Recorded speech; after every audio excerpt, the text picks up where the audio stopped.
Y seguimos con la cátedra.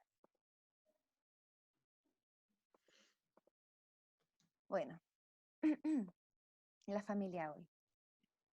Lo que se pone en juego en la familia, en tanto espacio decisivo para la constitución subjetiva, es la inscripción del humano como nombre que lo vincula a una historia y a un contexto social. ¿Sí? Recuerden que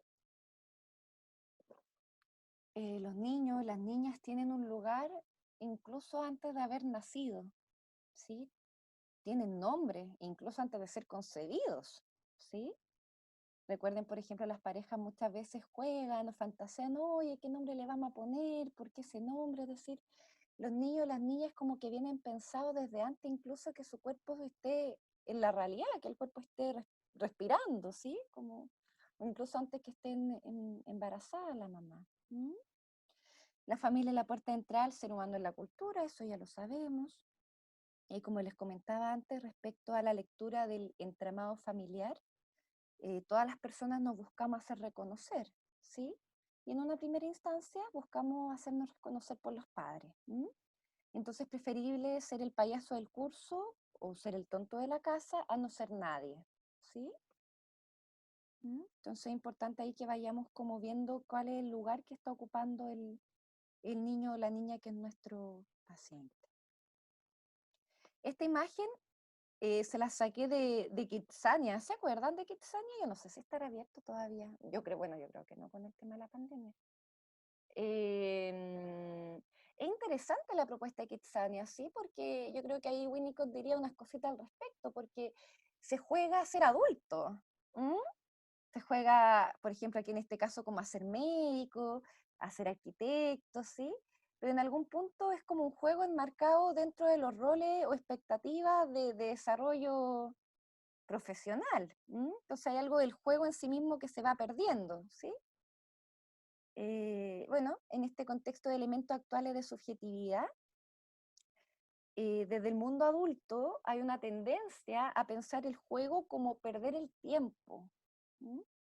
En ese sentido, hay un psicoanalista argentino que es re interesante, que si ustedes tienen Instagram lo pueden seguir, que se llama Luciano Lutero. No sé si lo han escuchado.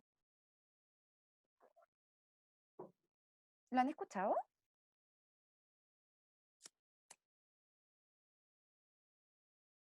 No, nunca. No, yo tampoco. Búsquenlo, se lo sugiero, búsquenlo en Instagram. Y él tiene como, bueno, si bien hace análisis de adulto, también se dedica harto a pensar la niñez, la infancia, y él hace harto hincapié a esto del juego. Ahí para que yo creo que hoy en día el Instagram también es un modo en que uno se puede acercar a ciertos autores, ¿verdad?, contemporáneos, como de forma más rápida, en fin. Habría una preocupación por la preparación de niños exitosos acumulando saberes y competencias. ¿Sí? Profe, ¿cómo se llamaba Mm. el autor que dijo? Se lo voy a escribir por el chat. Ya, gracias. Luciano Lutero. Tiene también como conferencia en YouTube que puede ser como muy interesante. Bueno, la lógica del mercado comienza entonces a traspasar las fronteras del sistema familiar y las familias pueden correr el riesgo de transformarse en fábricas de niños exitosos y de padres como ansiosos inversionistas. ¿Sí? Esta es una lectura porque vemos que hay discursos que se van a solapar. Está esta lógica de crianza, ¿verdad? De la inversión, de me compro el manual de cómo hacer que mi niño sea superdotado y lo estimulo y lo meto en el colegio más caro, ¿verdad? Porque eso me va a traer beneficios, ¿sí? En la lógica de la inversión. Como también nos encontramos con formas de crianza actuales que están más vinculadas como a la crianza respetuosa, esto de colocar al niño en el colegio Waldorf, ¿sí? Eh, que no interesa mucho qué es lo que vaya a hacer el niño, sino qué tan feliz sea, pero también la felicidad pensada en parámetros neoliberales, ¿verdad? Entonces ahí es re interesante cómo hay ciertas propuestas de crianzas también enmarcadas en este contexto sociohistórico-cultural actual. A propósito del ideal de felicidad, pues.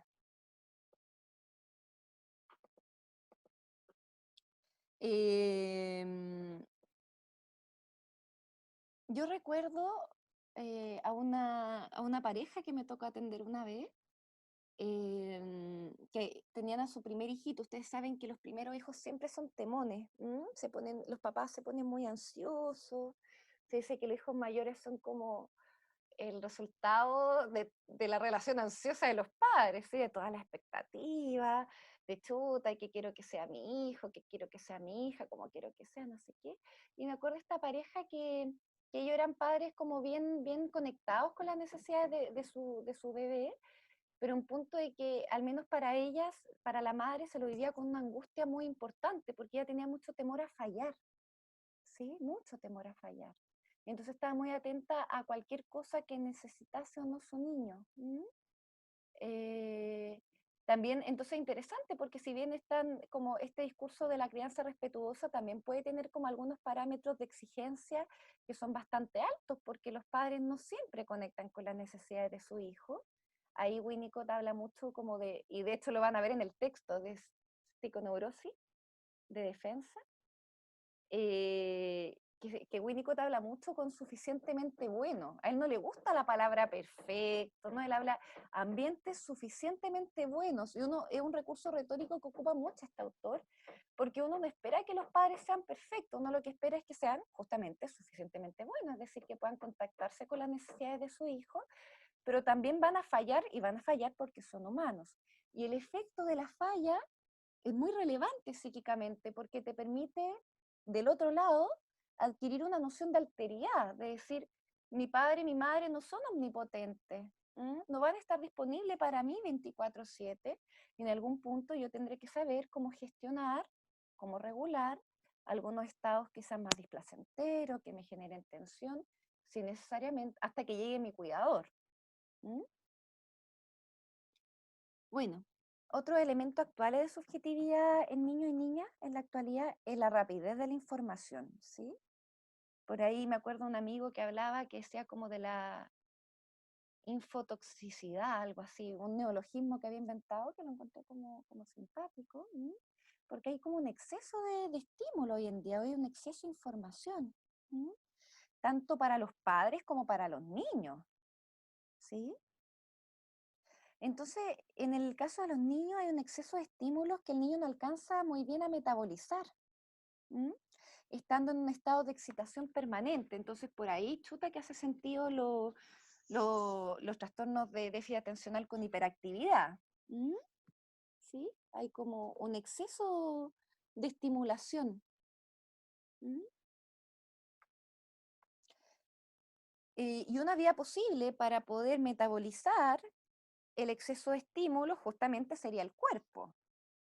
Y que lamentablemente cuando se metaboliza a través del cuerpo tiende a ser muy sancionado, ¿verdad? Y ahí está el famoso test de Kohner, ¿verdad? Que ocupan como los profesores para ver si es que el niño tiene hiperactividad o no. Bueno, por otro lado, y vinculado a la rapidez y a la noción del consumo, ¿verdad? De que yo llego y compro, y si no tengo para comprar me endeudo, ¿sí? El punto de yo poder consumir el producto, hay algo de eso que también está atravesado en nuestras prácticas clínicas. Entonces, como yo voy al psicólogo y quiero una respuesta rápida, ¿m? Voy al psiquiatra y quiero que me dé la pastilla para que se me pase esto. ¿M? Hay algo de esa inmediatez que atraviesa también nuestro oficio. ¿M? Por ahí, no sé si ustedes conocen a un psicoanalista chileno que se llama Roberto Aceituno, que trabaja en la Chile, que tiene un texto muy bonito.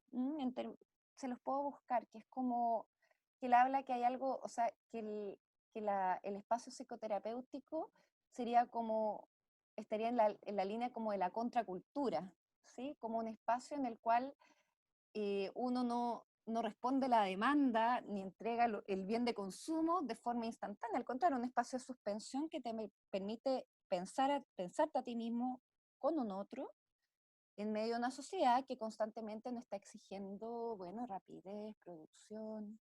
¿Sí? ¿Sí? Oigan, me pueden ir interrumpiendo igual.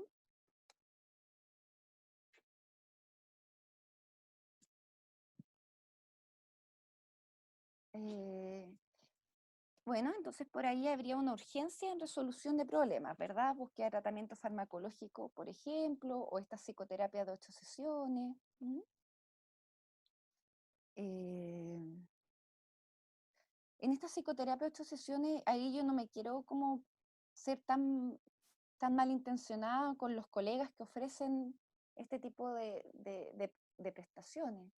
Pasa muchas veces, por ejemplo, que los mismos centros, dependiendo del tipo de patología, dicen, bueno, qué sé yo, por depresión moderada tiene 12 sesiones con psicólogo. Entonces ahí el psicólogo, más que esté de acuerdo o no, es como, como la canasta de prestaciones que tiene el centro. ¿Sí? ¿Mm? Y ahí, bueno, hay varias institucionales, pues, que hay que adecuar el trabajo clínico o bien poder intentar gestionar vía institucional propuestas para poder hacer el trabajo como uno cree que es más pertinente. El famoso saber, sí. Los psicólogos no hemos visto llevados a poner todo el arsenal teórico y técnico para lograr padres perfectos y felices. ¿Sí? Entonces muchas veces los padres nos buscan para que le demos recomendaciones. ¿Mm? ¿A qué se refiere esto de poner en juego el arsenal teórico y técnico? Por ejemplo, cómo debería ser un niño a los 8 años. La lógica del papalia, ¿sí? Las banderas rojas, ¿se acuerdan? Que si el niño no mueve la cabeza en tal chuta, es bandera roja. ¿Mm? Y no es que nos vamos a ir en collera contra la psicología del desarrollo, ¿sí? Sino que hay que entenderla en el contexto de que son ciertas referencias, son marcos referenciales, pero no son marcos necesariamente de que tiene que ser así. Son marcos de referencia que uno puede utilizar. A muchos padres les genera temor equivocarse con sus hijos y muchos renuncian a sus intuiciones en favor de los expertos. Y aquí me quiero detener en la noción de la intuición, porque cuando uno habla de intuición, como que muy rápido se puede confundir con un plano más metafísico. Pero cuando hablamos de intuición, tiene que ver con la capacidad de conectar que tienen los padres con las necesidades de sus hijos, ¿sí? Y esto es un proceso que es parte de como de la subjetivación del niño o de la niña. En un primer momento, recuerden que los bebés lloran, y lloran simplemente. Y el padre o la madre principalmente, de que va interpretando este llanto y va diciendo, a ver, este llanto será, no sé, será de hambre, será de cólico, será, no sé, de que quiere sentir que está abrazadito, o sea, quiere que lo abrace, o que está quizá un poquito mañoso. Entonces a eso se refiere con intuición, más que a la intuición así como, ¿sí? Aquí estamos en este punto, este es un punto controversial en lo que es el psicodiagnóstico, porque justamente se nos pide que hagamos recomendaciones cuando hacemos un psicodiagnóstico, ¿sí? Entonces, ¿qué sugieren ustedes? ¿Qué creen que deberíamos proponer en términos de recomendaciones para no caer en como, ay, nosotros tenemos un saber que el padre o la madre no lo tienen? ¿Mm? ¿Qué tipo de recomendaciones podríamos hacer nosotros, nosotras?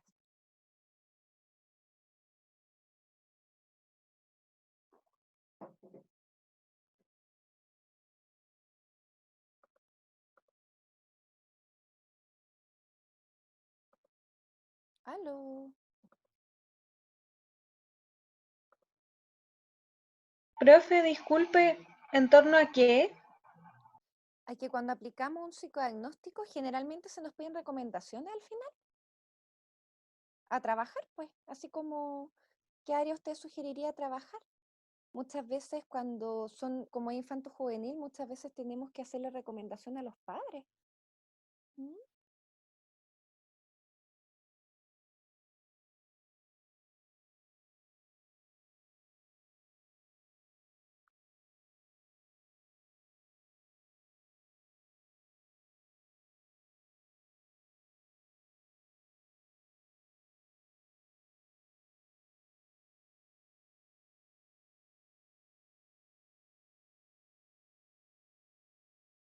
¿Qué consideraciones deberíamos tomar en cuenta al momento de hacer recomendaciones? Esa es mi pregunta. Estaba pensando como en la capacidad de escucharse también, porque de repente los padres en este modelo adultocentrista como que creen que los niños no tienen la razón o no saben Mm, y como, perdón por el ruido, mm, eh, pero dar como ese espacio de respeto, no sé si sea como una recomendación directa, pero indirectamente el espacio terapéutico propicia eso. mm, claro. Mm, bien. ¿Qué opinan de esto? ¿Ustedes creen, o sea, esto de que eventualmente vayan padres a usted a decirle cómo lo hago con mi hijo? Que es una demanda. ¿Mm? Recuerden que cuando hacemos psicodiagnóstico infanto-juvenil, generalmente tenemos tres demandantes, o sea, en el ideal, tres demandantes, ¿verdad? Por un lado el colegio, muchas veces es que deriva el colegio, por otro lado los padres y por otro lado el adolescente o el niño. ¿Mm? Si es que el niño tiene alguna demanda, en verdad. Muchas veces la tienen. ¿Mm? ¿Cuál creen ustedes que es la postura que tendríamos que adoptar en términos éticos respecto a cuando los padres nos piden recomendaciones sobre cómo tratar a sus hijos? No responder a la demanda. No responder a la demanda. Mm. Es muy bueno explorar cómo lo están haciendo los papás. Por ahí, en algunas clases más, tienen que leer a la Arminda Verástori, que es una psicoanalista argentina, que es la que propone la hora del juego diagnóstica. Y ella tiene una técnica que a mí me gusta. Después es que te quejas porque ella es una floja. Aprende la mamá, pues. ¿Cómo? Disculpa. A la cama se vuelve cuchitrilo ella. Hay un audio activado, chiquillos. Más. Oigan, tranqui que esto nos pasa a todos. Los voy a silenciar, ¿ya? Ahí. Y ahí si quieren pueden activar el audio para que hablen. Se me fue la idea.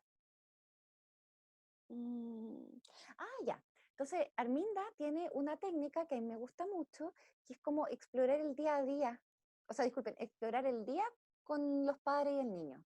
Entonces, como desde que se levanta, cómo lo levanta, qué primera actividad hace, cómo él camina al colegio. Yo creo que a mí me gusta mucho esa, porque ahí uno se hace como una idea general de cómo funciona esa familia. ¿Mm? Y generalmente las recomendaciones, la idea es que nosotros lo hagamos tomando bastante de lo que ellos ya están haciendo y también de las propias ideas que sugieren los padres. Si los padres, eh, ¿ustedes sabían que Winnicott tenía un programa radial donde llamaban las mamás, po?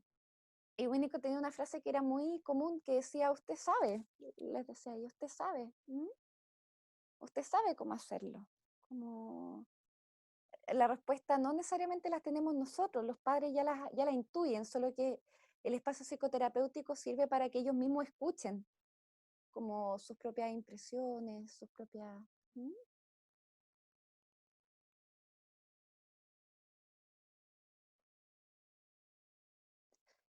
Bueno, por parte de ustedes, como futuros tratantes, como saben, les puede tocar a un niño, una niña o un adolescente en el CAP. ¿Mm? Se sugiere que debiese existir interés y conocimiento por parte del terapeuta de cosas del mundo infanto-juvenil, pues. Códigos, lenguajes, películas, videos, juegos, etc. ¿Mm? En caso que no lo sepan, por supuesto, el asesor los pueden averiguar, ¿verdad? De las características que tienen. ¿Mm? Hay terapeutas que, por ejemplo, ocupan recursos tecnológicos, entonces si tienen el celular, buscan ahí mismo con el niño, por ejemplo, no sé, pues, cuál está el personaje. ¿Mm? En ese sentido, yo encuentro que el trabajo con niños es bien especial porque tiene, en términos de contenido, es muy enriquecedor. No sé si ustedes recuerdan un personaje que daba mucho miedo a los niños, como a los más chiquititos, que se llamaba Slenderman, y que es como un cuco actualizado, ¿sí? Como el cuco de la época de uno, Slenderman era como el cuco de la época de ellos. ¿Mm? Entonces es muy interesante como a través de nuevos personajes, se va como a través de los procesos psíquicos de desplazamiento y condensación, van tomando lugares temores, fantasías, angustia, esperanzas, ¿sí? Que es importante que lo podamos evaluar con el niño. ¿Mm? Respecto a las primeras entrevistas, en múltiples ocasiones los niños o adolescentes no tienen motivo de consulta, siendo el psicodiagnóstico solicitado por el colegio, un juez o un psicopedagogo. ¿Mm? En el caso de juez es cuando el caso está judicializado, idealmente, o sea, generalmente de tribunal de familia. ¿Mm? En ocasiones son los padres quienes se muestran preocupados por su hijo o hija y solicitan el psicodiagnóstico. Muchas veces los derivan desde el colegio y los padres no han logrado aún problematizar el malestar del niño. Entonces es muy probable que a veces nos toquen padres que es como, no, del colegio lo pidieron. Ah, ¿y usted qué piensa al respecto? No, no sé muy bien en verdad porque lo mandaron del colegio. ¿Mm? ¿Sí? Y por ello es importante co-construir un motivo de consulta. ¿Qué piensa usted sobre el motivo por el cual lo derivan? ¿Mm? Estimado y estimada, esto pasa no solamente en el CAP, les va a pasar, por ejemplo, si hacen sus prácticas profesionales en un CEFAM, muchas veces derivan al área de salud mental, por ejemplo, la matrona, ¿sí? En controles como en controles de medicina general, no llega el paciente y ni el paciente sabe por qué lo derivan. ¿Sí? Entonces también algo que es muy habitual que ocurra tanto en el colegio, cuando nos llegan derivaciones de colegio, como cuando nos llegan derivaciones dentro del mismo CEFAM. Hasta ahora, preguntas, comentarios, dudas.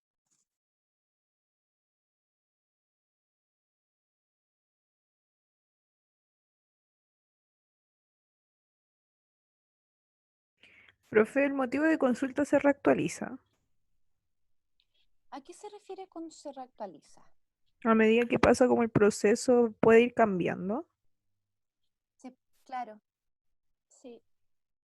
Y ahí lo ideal cuando uno hace un informe es como condensarlo o está bien, por ejemplo, poner el motivo de consulta de cada sesión Mm. o Yo ahí poner un lo que motivo central. Yo ahí lo que haría, María Fernanda, sería como poner en un primer momento el motivo de consulta manifiesto. Y recuerda que el latente es como que se va construyendo a lo largo de las sesiones. Entonces yo lo pondría en esa distinción, como motivo de consulta manifiesto y motivo de consulta latente, que es como todo lo que se está poniendo en juego de por qué la persona llega a consultar con nosotros. ¿Mm? Entonces en el manifiesto solo pondría, por ejemplo, si no saben el motivo de consulta de la primera sesión, quedaría así, como no sabe. Y Claro, después continuaría con el latente ya a medida que ha pasado las sesiones, ya redactando algo más condensado de todo lo que ha dicho el paciente. claro. En términos de redacción, ahí, María Fernanda, tú puedes poner, ponte tú, la madre refiere con motivo de consulta, dos puntos, abre comillas y en cursiva. ¿Cachai? Y ponte tú, si la mamá, es que se está portando mal, y el niño, y ahí tú puedes también, al respecto, el niño refiere, dos puntos, abres comillas, en cursiva, no sé muy bien por qué vengo para acá, por ejemplo, ¿verdad? Pero me mandaron. ¿Sí? Ya. Ujú. Yo me quería detener un poquito como en esto de los elementos actuales de subjetividad, que me parece muy relevante y tengo la impresión que los pasé muy rápido y los quiero escuchar. Entonces, Álvaro, ¿estás por ahí?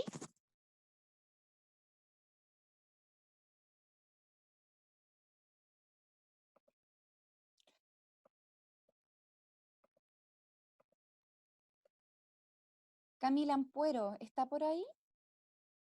Sí, profe.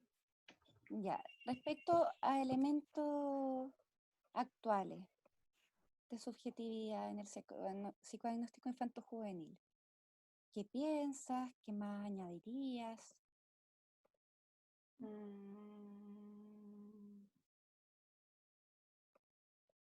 No sé.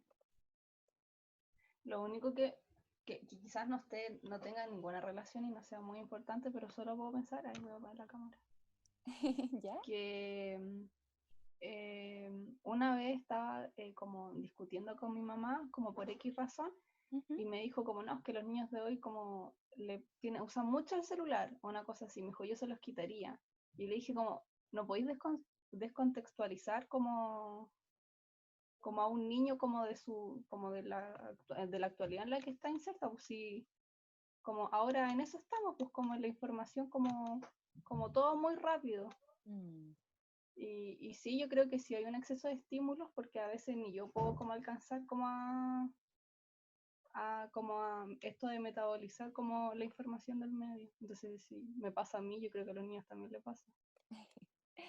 Oye, qué interesante lo primero que señalas, como, claro, hay cierta resistencia quizás de la generación de nuestros padres con respecto al, ellos lo leen como un sobreuso, ¿verdad? De las herramientas tecnológicas, de las redes sociales, pero la verdad es que, claro, pues tienen un lugar muy relevante, incluso en términos de inclusión social. ¿Mm? Sí, pues. Súper bien, Camila. Matías Espinola, ¿está por ahí? Hola, sí, aquí estoy.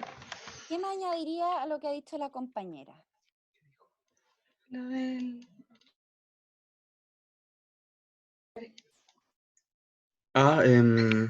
Que igual la atención de los niños depende del deseo también, po. Y el deseo nunca se va a subordinar al deseo del adulto. Entonces ahí es donde entran los conflictos. Ujú, ujú. A ver, danos un ejemplo. Em, no sé, por ejemplo, ahora en la cuarentena hay papás que intentan mantener una rutina para organizar al niño de cierta forma, Ujú. haciendo que haga tareas, no sé, muchas veces a la semana, pero quizás los deseos del niño no están puestos en hacer tareas, sino como en otras cosas, Claro, ajá, en jugar. sí, pues. Mm, ujú, bien, súper. Michelle, ¿estás por ahí?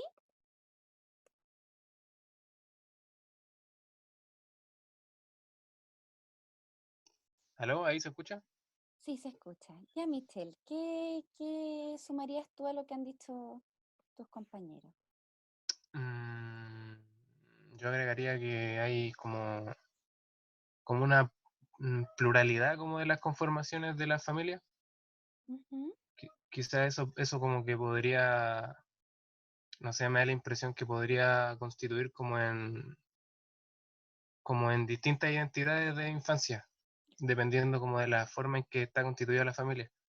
a ver, danos ejemplo. No sé, porque hay familias, por ejemplo, que son únicamente que tienen madre o padre. Ujú, Hay familias que están compuestas con hijos adoptivos, por ejemplo, ajá, y otros hijos biológicos. Entonces, mm, me imagino que eso también afecta un poco como la subjetividad o las fantasías que hay como en torno a la paternidad. ajá. Es decir, por un lado, Michelle, tú hablas como de la estructura familiar, ¿verdad? Que ya deja de ser la estructura familiar de la cual habló Freud, ¿verdad? Así como papá, mamá e hijo. ¿M? Aquí nos encontramos, por ejemplo, diversas modalidades de composición familiar. Ajá, eso por un lado. Y por otro lado mencionaste la paternidad también. ¿M? Sí, porque desde la clínica me imagino que desde la psicología también como hay como una forma de, no sé, me da la impresión de normalizar la familia. Ujú. Ajá, Entonces me imagino que como aproximarse a ese tipo de familias también involucra como un otro desafío. claro, sí. De hecho, como motivo de consulta, eh, en general, por ejemplo, porque hay una modalidad de familia que hace ya lleva hartas décadas en verdad, pero que esta es como los tuyos, los míos, ¿sí? Así como mis hijos con tus hijos, llamamos una familia. Y por ejemplo, un motivo de consulta habitual en ese tipo de composiciones familiares, el tema del sistema de reglas. ¿Sí? Porque claro, pues ahí entra todo un rollo de que como mi cónyuge, pongámosle, o mi pareja, no es necesariamente el papá de mis hijos, yo no soy necesariamente la mamá de sus hijos, pero pucha, estamos viviendo todos juntos en un lugar, pues entonces hay ciertas funciones, ¿verdad? Y ahí es bien complicado, es toda una artesanía la que tienen que poner en juego cuando se arman estas composiciones familiares, ¿sí? Porque uno no puede desestimar tampoco a ninguno de los dos adultos, pero a la vez no el padre directo, ¿sí? Es como un motivo de consulta bastante habitual. Valentina Sandoval, ¿está por ahí?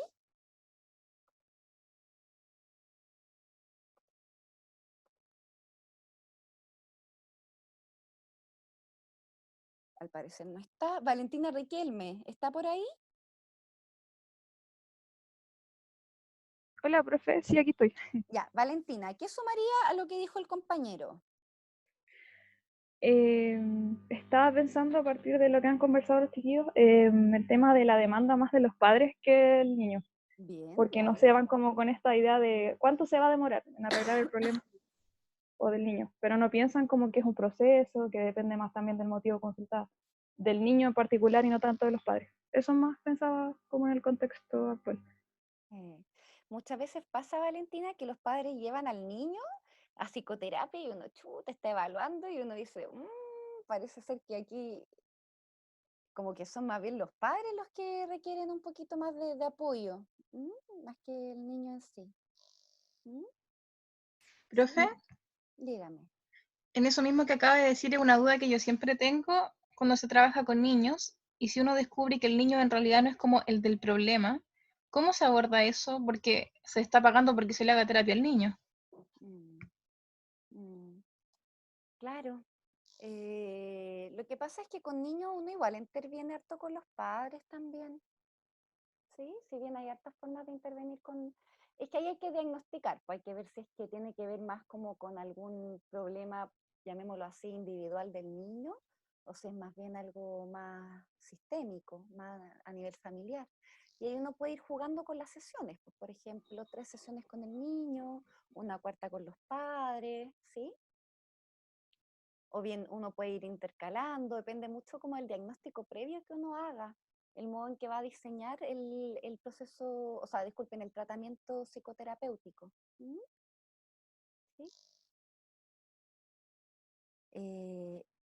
Ya, sigamos.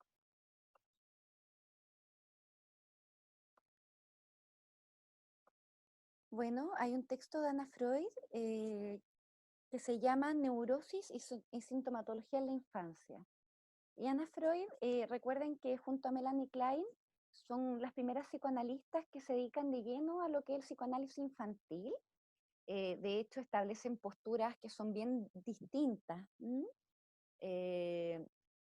Por ejemplo, Melanie Klein se va a enfocar en todos los procesos, le va a dar mucho énfasis a lo preedípico. Y Ana Freud, bien leal a su padre, va a sugerir muchas veces una intervención más de tipo educativa con los padres que el trabajo directo con los niños. Ahí hay una historia dentro del psicoanálisis infanto-juvenil que es bien interesante como entre ambas escuelas. Y por supuesto Freud le presta apoyo a Ana Freud. ¿Sí? Bueno, en fin, pero algo que yo creo que ambas autoras tienen como cosas bien rescatables. Y en el lado de Ana Freud hace una distinción ella entre lo que es el campo de la normalidad y de la anormalidad. Entonces, por ejemplo, Ana Freud dice hay ciertas reacciones que van a ser apropiadas a la edad cronológica. Aquí hay una viñeta. Antes, dice la mamá, era muy alegre y buena para los chistes. Ahora le gusta encerrarse en su pieza, ver videos en YouTube, se viste de negro y llora sin causa alguna. Hablando de una, bueno, ya no sería niña, ¿verdad? Es como una adolescente de 12 años. ¿Sí? Esto sería un ejemplo como de reacciones esperables a la edad cronológica, pues efectivamente en un primer momento los niños tienden, recuerden, a intentar ser reconocido por los padres. Entonces, pues, esta búsqueda de reconocimiento generalmente se traspasa más bien al grupo de pares, y a lo que ha aceptado a nivel de grupo de pares.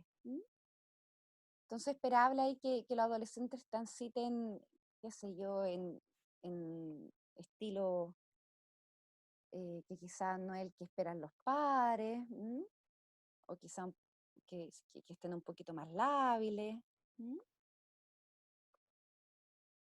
También dentro del campo de la normalidad, Ana Freud va a distinguir conductas reactivas a la conducta de los padres. Y aquí hay una viñeta. Cada vez que su papá se va de viaje por negocios, llora y no quiere ir al colegio. ¿Sí? Al parecer, el llanto y la desmotivación por asistir al colegio estaría muy vinculada a esta salida del padre por negocio, por trabajo. Entonces, esto se le llama conducta reactiva a las conductas de los padres. Por otro lado, estarían las crisis evolutivas, habla Ana Freud. Cuando estoy en el colegio hablo solo de los niños que nos gustan con mis amigas. Y lo encuentro tonto y superficial, dice esta adolescente. Después con mis primos trato de dármelas de grande y hablo de política, pero tampoco siento que soy yo. Esto ya más que de un adulto, es una viñeta de un adolescente de 15 años. En algún punto estaba intentando responder a la pregunta de quién soy. Suena como falso self ese caso. ¿En qué sentido? Porque cambia dependiendo del contexto con quien estés. Ajá. O sea, si bien todos podemos tener conductas de cambios de, no sé, distinta manera de ser dependiendo de con quién estemos, una cosa es no sentirse cómodo con eso. Exacto. Y yo por eso te diría justamente que no es tan falso self, ¿cachai? Porque se lo interroga, se lo cuestiona, es como no me gusta esto y tampoco intento calzar de esta otra forma, pero siento que no soy tan yo. Esta pregunta como como qué es lo propio de mí, a mí me parece que una pregunta que justamente es posibilitada a propósito de que no hay tanta inhibición. El falso self. Si no El se lo falso self. cuestionara sería más falso self. Exacto, tal cual, tal cual. ¿Alguien está escribiendo por el chat? Profe, yo no podré participar mucho de esta clase ya que estoy lejos del computador en sí, le pido disculpas. Bueno, Álvaro.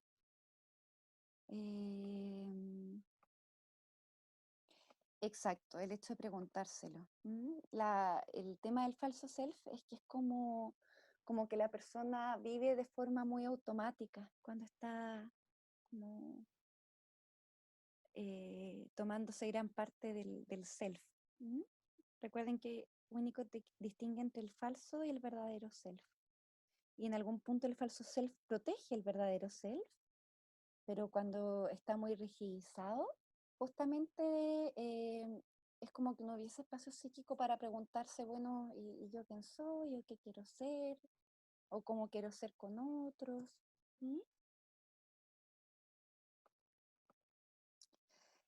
Por otro lado, que un texto que también se los quería sumar, pero yo creo que no, porque sería ya atiborrarlo. Pero Winnicott tiene algunos apuntes sobre replegamiento y regresión, o retraimiento y regresión.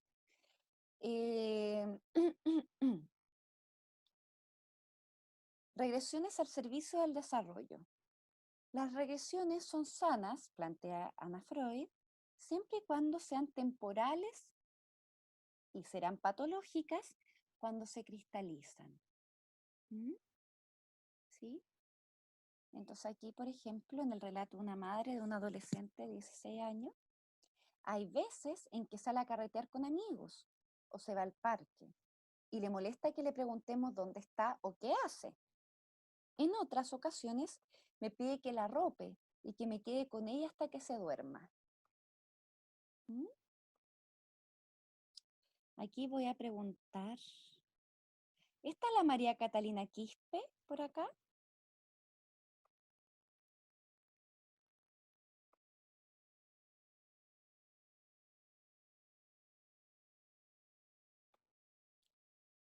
¿No? Yacina Arriagada, ¿estará por acá?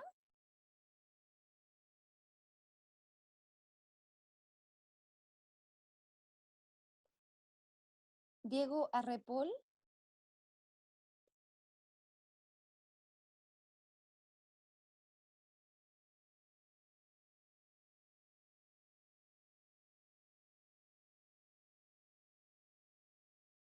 Nicole Valenzuela.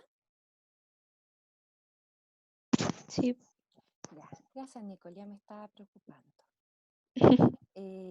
Ojo, yo sé que todos podemos tener algunas complicaciones con el tema de conectarse, pero yo les pido que cuando las tengan me escriban, porque como este es un ramo de quinto y ya están como a puertas de salir de la U, es importante que participen en las clases, ¿ya? Nicole, Ujú. cuénteme, ¿qué le parece esto, esta viñeta? Mm, ¿Por qué hablará de regresión al servicio del desarrollo? ¿Qué estará pensando Ana Freud con esto? em, yo lo pienso un poco como el proceso de cambio, como una transición.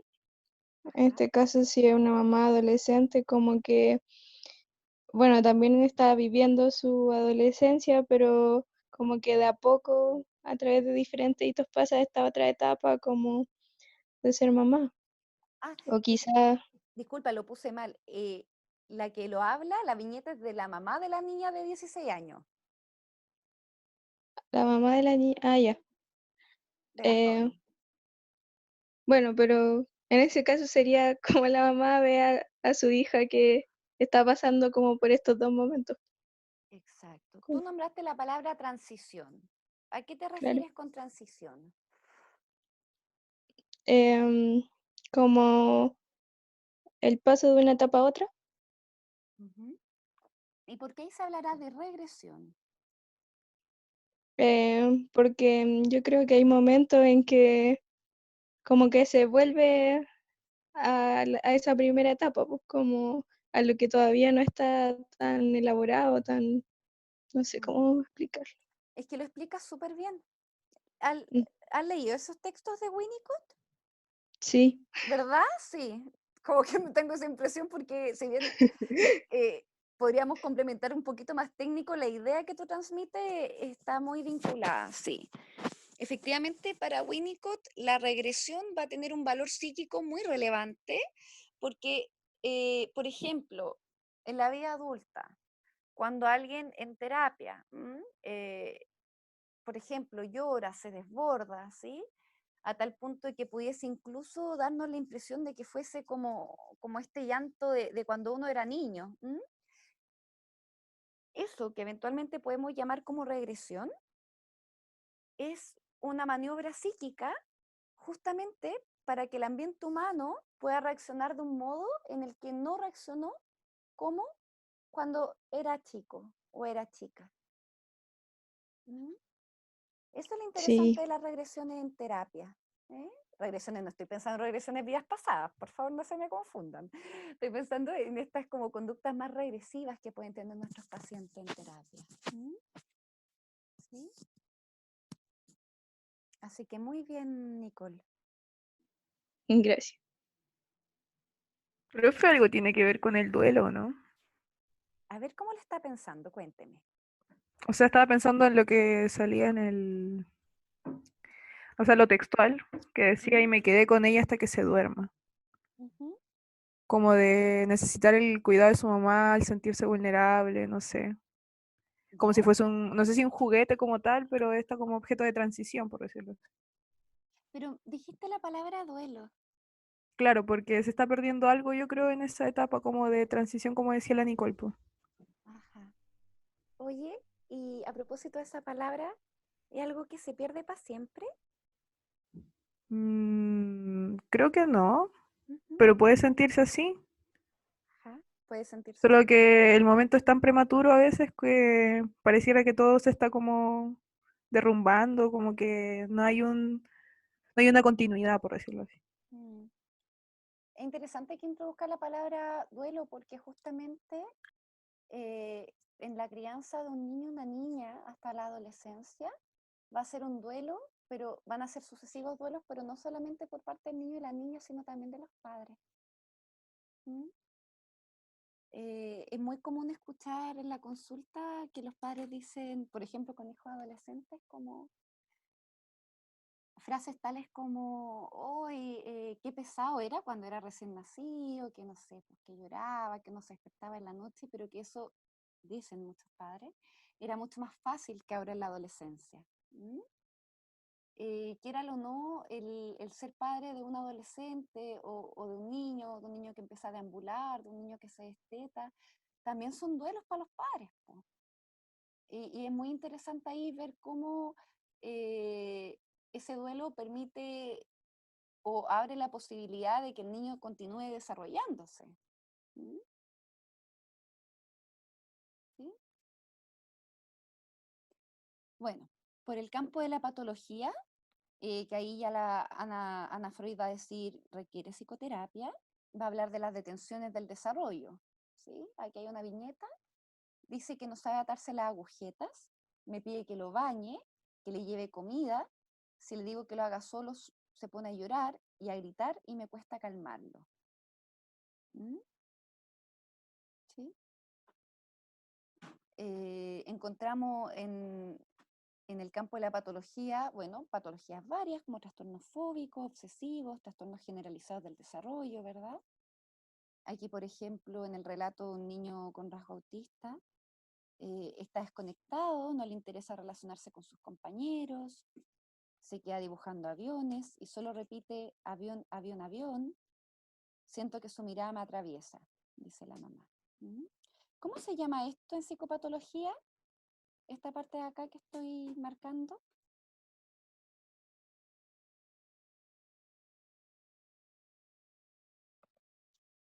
¿No es estereotipia o nada que ver? Por ahí va, bien. Tiene que ver, tiene otro nombre. Eco, Lali, ¿No perseveración o nada que ver? perdón, la ecolalia es que si el adulto dice avión y ellos repiten ¿Pero avión, eso no avión, es avión. perseveración o nada que ver? Mira, la perseveración, yo al menos la vinculo más que al lenguaje.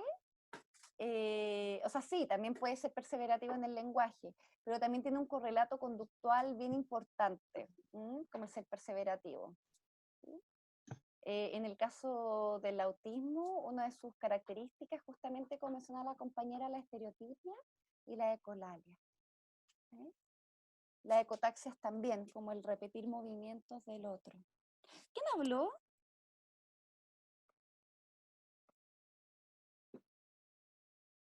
¿Matías?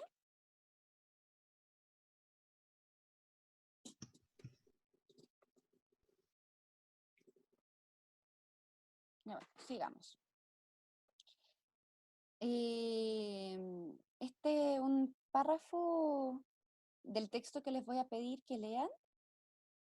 Isidora está por ahí. Sí, profe. ¿Me puede leer el párrafo? Ya, dice, la psiconeurosis en la niñez. Surge la pregunta, ¿qué es la normalidad? Bueno, podemos decir que el individuo sano ha podido organizar sus defensas contra los intolerables conflictos de su realidad psíquica interna, pero en contraste con la persona afectada de psiconeurosis. La sana se halla relativamente libre de una represión masiva y de la inhibición del instinto. Además, en la salud, el individuo puede recurrir a toda clase de defensas y pasar de una clase a otra, y de hecho no manifiesta en su organización defensiva la rigidez propia de la persona enferma. Ajá. Ya. Puntualizaciones. Ustedes saben que el grupo de Winnicott de Chile recién está traduciendo los textos al español. Porque Winnicott, bueno, un autor inglés, ¿verdad? y pasa mucho, esto de los textos que les mandé, que les subí, van a ver un montón de falta de ortografía y también hay muchos errores conceptuales, ¿ya? Entonces como para que los tengan presente igual, porque esto ahora se está haciendo como un trabajo de traducción de los términos de Winnicott, ¿m? A propósito, por ejemplo, del play y el game, ¿sí? Winnicott le hace como mucho hincapié entre el play y el game, y en español es como bien difícil porque ambos se traducen como juego, ¿ya? Entonces eso les va a pasar un poquito cuando lean los textos, como que primero hay parte de la redacción que están derechamente malas, como eso que decía de hecha, lo van a encontrar, y por otro lado van a ver algunos conceptos que quizás vamos a tener que conversar en clase. Gracias, Isidora. Isidora, ¿con qué se queda de lo que leyó? Que lo importante es que una persona pueda adaptarse tanto al contexto como a la... bueno, acá habla creo que de los mecanismos de defensa. Mm. Mm. Mm. Que la rigidez vendría siendo como el patrón de, comillas, anormalidad o enfermedad en este caso. Perfecto. Muy bien. Eso es. Eso es lo que ustedes debieran pesquisar en su evaluación. ¿Mm? ¿Ven que esto es más del saber psicológico? No estamos hablando de, qué sé yo, del oposicionismo desafiante, ¿no? Estamos intentando pesquisar, va a aprender ciertas coordenadas para pesquisar el funcionamiento del niño o la niña. ¿Mm? Estimados y estimadas, con este voy a terminar ya, para que no se vuelva como tan tediosa la clase y continuamos ahí la próxima semana. Bueno, ¿a quién se atiende en la primera entrevista? Hay dos modalidades, ¿sí? Uno llega muchas veces primero los padres solos, u en otras ocasiones llegan los padres con el niño o la niña. Ambas opciones tienen ventajas y desventajas.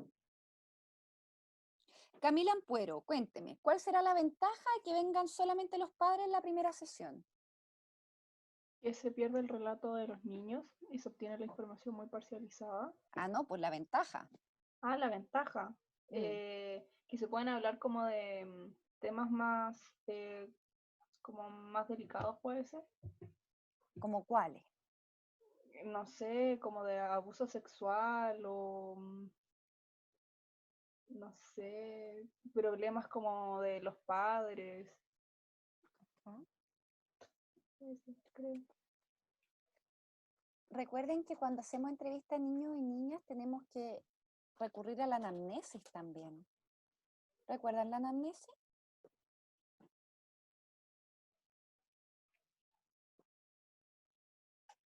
Sí. Entonces, por ejemplo, tenemos que preguntar si es que el niño fue deseado o no, si fue planificado o no, si les costó millones de pesos en intentos de embarazo in vitro, ¿sí? Entonces, claro, el espacio solo con los padres nos puede ayudar, como decía la Camila, a hacer preguntas que quizás pueden ser un poco más incómodas. O que quizás el niño no tendría por qué estar, o no tendría por qué saberlo. O quizás también nosotros vemos cómo los padres abordan esas temáticas. Ustedes saben que en los últimos años, en las últimas décadas, ha habido un boom de padres, o sea, de cónyuges que intentan tener hijos, ¿verdad? Y que no pueden. Y que hacen un montón de tratamientos, ¿sí? Y que no pueden tener a su hijo. Entonces, chuta, y después, como se dice en el buen chileno, le sale el hijo. Es interesante porque hay un montón como o sea, el deseo que se pone en juego ahí de la paternidad, de la maternidad, de la expectativa sobre ese niño, sobre esa niña. ¿Sí? Bueno, muy bien, Camila, es una ventaja. Y como tú nos adelantaste, la limitación, ¿cuál sería? De entrevistar solo a los padres. Eso, como de la información parcializada puede ser, o obtener solamente como la mirada como adultocentrista del problema. Ajá. Y hay otra desventaja. Mm, ¿Cuál será? Quizás nos perdemos como de la relación que se tiene los padres con el hijo. Perfecto, Camila. Muy bien. Eso es lo que uno llama intervenciones o, discúlpame, exploración vincular. Porque una cosa es tener a una mamá hablándome de su hijo y otra cosa es tener una mamá hablándome de su hijo con su hijo ahí. Y ver cómo lo que dice la mamá, o sea, el contenido, el cómo lo dice, cómo lo complementa el niño o el niño se toma el escenario, ¿sí? Nos va a permitir una lectura, más que del contenido, una lectura vincular, es decir, del modo en que se relacionan este niño con su mamá o con su papá. ¿Mm? Muy bien. Con respecto a los adolescentes, se sugiere que si viene con los padres, uno los puede hacer pasar a los 3 o a los 2, pero pedirle a los padres que se retiren. Como después de los 10, 15 minutos, como ya ahora voy a conversar a solas con el adolescente. Y eso también nos permite evaluar, como a propósito del análisis vincular, cómo se comportaba el adolescente con los padres versus cuando salen los padres. Eso también nos entrega como harta información significativa. Tienen que evaluar concordancia entre el motivo de consulta de los padres, del niño adolescente o del derivador. A veces pasa que el colegio derivan por X motivo y para los padres no le hace sentido el niño tampoco, ¿verdad? O a veces el que deriva y el niño están de acuerdo y los padres no. Entonces es importante cómo considerar ahí cuáles son los motivos de consulta que se están poniendo en juego. Como saben, el foco de atención es el niño o adolescente, va a requerir un espacio de escucha y de validación. Por eso siempre se sugiere que en la primera entrevista, si vienen los padres, ya súper, que pasen todos, ¿sí? Pero en un momento interrumpirlo, ¿verdad? Y decir, ya, bueno, ahora que los padres salgan, ustedes pueden compartir con el niño, la niña o el adolescente solos. Y después al cierre pueden volver nuevamente a invitar a los padres y dar un cierre y volver a recordar el encuadre. Y como ustedes ya saben, ya lo han dicho de forma explícita, asegurar la confidencialidad, en especial en los adolescentes. ¿Qué pasa en los adolescentes? Como ustedes se pueden ver súper lolitos, ¿verdad? Pero igual, quieran o no, están ustedes, ¿sí? Como terapeutas, como en esta transición entre que fueron adolescentes quizás hace no muchos años atrás, pero que son adultos, pues están ejerciendo un rol, ¿sí? Y un rol que no es cualquier rol, un rol que es delimitado en el tiempo, que tiene cierto honorario, que está enmarcado en una institución. Entonces puede pasar que los adolescentes también los vean a ustedes como, dependiendo, ¿verdad? Eso lo tienen que analizar, como medios como aliados de los padres. ¿Sí? Así como, este caballero, esta señorita me va a decir lo mismo que me está diciendo mi mamá o mi papá que haga.